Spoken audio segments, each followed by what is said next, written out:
दो गरीब बेटियां। तुलसी और दीपक की एक बेटी थी। तुलसी अभी गर्भवती थी। तुलसी और दीपक को अपने होने वाले बच्चे का बेसब्री से इंतजार था। हमारी पहली बेटी बहुत समझदार है, देखना हमारा होने वाला दूसरा बच्चा भी बहुत समझदार होगा। जब मेरे बच्चे के पिता इतने समझदार हैं, तो भला मेरे बच्चे कैसे समझदार नहीं होंगे। अब तो मुझे बस इंतजार है अपनी दूसरी संतान का। तुलसी तुम चिंता मत करो, जो भी होगा सब ठीक होगा। पर मुझे चिंता हो रही है, अगर हमारी दूसरी संतान भी बेटी हो गई तो हम अपनी दोनों बेटी की परवरिश कैसे करेंगे।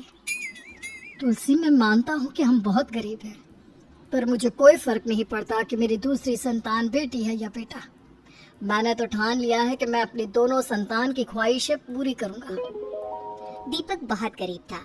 वो पूरा दिन मेहनत मजदूरी करके अपने बीवी बच्चों का पेट पाल रहा था, पर फिर भी दीपक बहुत खुश था। इसी तरह से कुछ महीने बीत जाते हैं और तुलसी को दूसरी बेटी होती है। अपनी दूसरी बेटी को देखकर दीपक की खुशी का ठिकाना नहीं रहता। समय यूं ही बीतता है। देखते ही देखते तुलसी की बड़ी बेटी 10 साल की और छोटी बेटी 7 साल की हो जाती है। हमेशा की तरह आज भी दीपक काम करने जाता है, लेकिन एक हादसे में दीपक की मौत हो जाती है। दीपक की मृत्यु के बाद अब बेटियों की सारी जिम्मेदारियां तुलसी पर आ जाती है। तुलसी अपने पति की तरह मेहनत मजदूरी करके अपनी बेटियों का पेट पालती है। समय यूं ही गुजरता है। तुलसी की दोनों बेटियां बड़ी हो जाती हैं। एक दिन जब तुलसी काम से घर आती है तो माँ तुम आ गई। तुम्हें पता है मैं और आरती कब से तुम्हारा इंतजार कर रहे थे। हाँ माँ, मीनू दीदी बिल्कुल सही कह रही हैं। अब आप जल्दी से हाथ मुंह धो लो, हमने खाना बना लिया है और आज आपके लिए एक सरप्राइज भी है। क्या सरप्राइज? कैसा सरप्राइज बेटा? क्या माँ, आप ना कितने सवाल जवाब करती हो। पहले फ्रेश हो जाओ, फिर दिखाएंगे आपको सरप्राइज। अपनी दोनों बेटियों के कहने पर तुलसी फ्रेश होकर अपनी बेटियों के पास आती है और उनसे कहती है, लो हो गई मैं फ्रेश। अब बताओ कौन सा सरप्राइज दिखाना है तुम दोनों को। तुलसी के पूछने पर आरती जल्दी से कमरे में जाती है और एक बहुत ही प्यारी ड्रेस लेकर आती है। उसे देख तुलसी को कुछ समझ में नहीं आता कि आखिर इतनी महंगी ड्रेस उसकी गरीब बेटियां कहाँ से लेकर आई। ये देखकर तुलसी अपनी बेटी से कहती है, ये ड्रेस तो काफी महंगी लग रही है, पर तुम दोनों के पास इतने पैसे कहाँ से आए जो तुम दोनों ने इतनी महंगी ड्रेस खरीद ली। माँ, हमने ये ड्रेस खरीदी नहीं है, बल्कि दीदी ने अपने हाथों से ये ड्रेस बनाई है। आपको याद है एक बार मीनू दीदी सल्ला आंटी से कपड़ों के लिए बात कर रही थी। हाँ आरती बेटा, पर मीनू तो पुराने कपड़े मांग रही थी ना उससे। फिर ये ड्रेस मुझे कुछ समझ में नहीं आ रहा, तुम दोनों क्या कहना चाह रही हो। माँ, ये ड्रेस मैंने बनाई है। हमारे कॉलेज में फैशन डिजाइनिंग का कंपटीशन है और मुझे शुरू से ही फैशन डिजाइनिंग में बहुत दिलचस्पी रही है, पर हमारी गरीबी की वजह से मैंने इस बारे में आपसे कभी जिक्र नहीं किया, क्योंकि फैशन डिजाइनिंग के लिए काफ़ी पैसा चाहिए होता है। पर जब हमारे कॉलेज में फैशन डिजाइनिंग का कंपटीशन निकला तो इस पे मैंने भी अपना नाम दर्ज करवाया। और माँ, आप जानती हैं इस कंपटीशन में जीतने वाले को 2 लाख रुपए का इनाम मिलेगा। क्या 2 लाख रुपए बेटा? अगर तू ये कंपटीशन जीत गई तो उन 2 लाख से मैं तेरी एक ढंग के घर में शादी करा पाऊंगी, ताकि तुझे ससुराल में गरीबी ना देखनी पड़े। माँ, करती ना अपना गरीबों वाली बात। हम गरीब जरूर हैं, पर इसका मतलब ये नहीं कि हमें सपने देखने का अधिकार नहीं है। दी उन पैसों से शादी नहीं करेगी, बल्कि उन पैसों को दीदी अपने करियर पर लगाएगी और फैशन डिजाइनिंग में अपना एक नया मकाम बनाएगी। माँ, अगर दीदी अपने पैरों पर खड़ी हो जाएगी ना, तो हमारी गरीबी खत्म हो जाएगी। आखिर हम कब तक गरीबों वाली जिंदगी जिएंगे। अपनी बेटियों की बात सुनकर तुलसी को अपने पति की बात याद आती है। चाहे कुछ भी हो जाए, मैं अपनी दोनों बेटियों की ख्वाहिश पूरी करूंगा। अपने पति की बात याद करके तुलसी मान जाती है और अपनी बेटियों का साथ देती है। अब तुलसी जब काम पर जाती तो वहां से आते हुए वो लोगों से उनके पुराने कपड़े मांग लिया करती।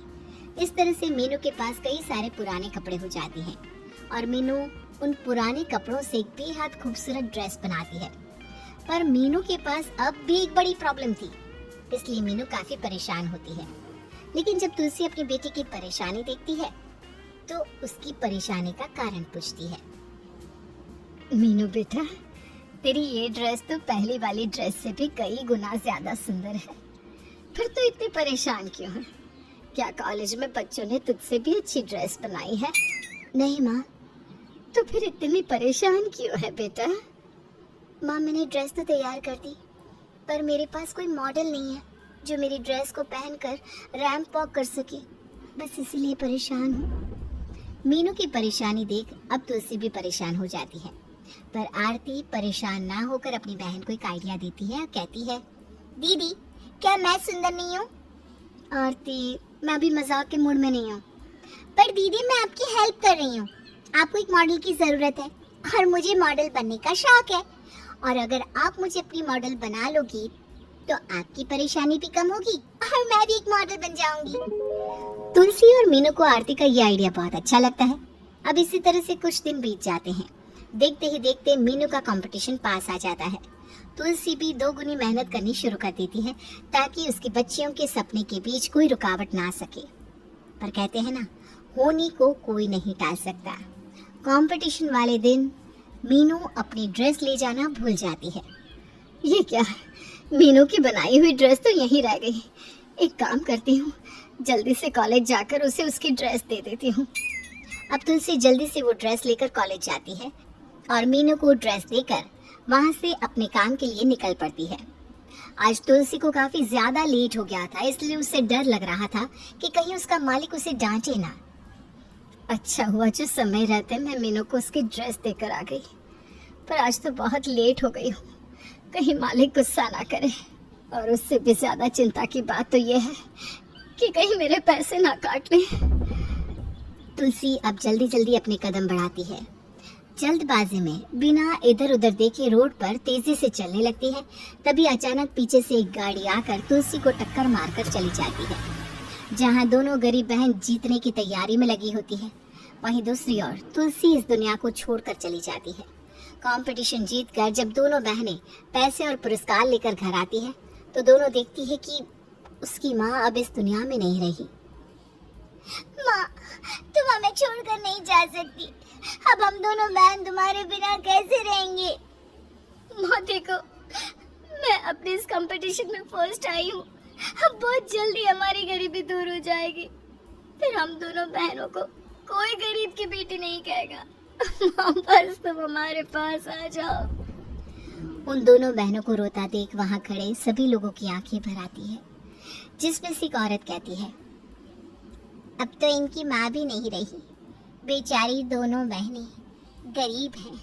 अब न जाने कैसे दोनों गरीब बहन अपना गुजारा करेंगी। अब कुछ दिनों तक कुछ लोग मीनू और आरती को दिलासा देते हैं और उसके बाद उन दोनों गरीब बहनों को उनकी हालत पर छोड़ देते हैं। समय यूं ही बीतता है।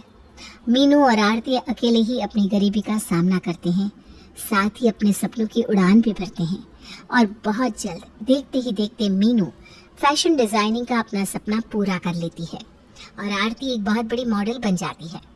इसी तरह तुलसी की दोनों गरीब बेटियों की गरीबी दूर हो जाती है और दोनों खुशी से रहने लगती हैं।